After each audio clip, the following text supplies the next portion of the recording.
We are hearing story after story about sacrifice and bravery. Heroes who protected family members, friends, and total strangers in the face of unspeakable horror.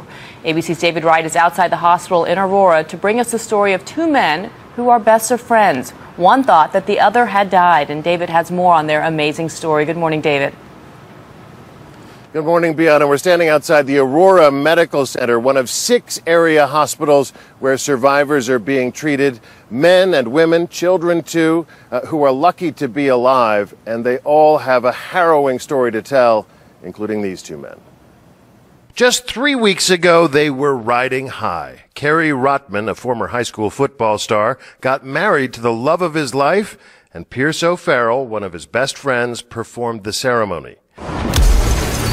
The Dark Knight Rises was supposed to be a reunion of sorts. The two of us just decided to go to the midnight showing. Clearly, they chose the wrong theater. My buddy Pierce got hit in the arm first. I grabbed my buddy and we just hit the deck, right in front of our seats and just laid as flat as we could.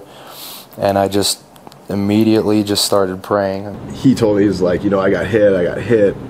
At that point, I got hit in my leg. Pinned down beneath their seats, they saw their chance when the shooter paused to reload. It's like, Pierce, let's go. And at that point, I just couldn't respond, man. It seemed like he was very lifeless at that point.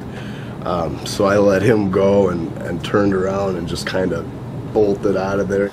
And thankfully, I'm really glad that he did, because the gunman came back in at that point. The worst part for me was thinking that my buddy had passed away.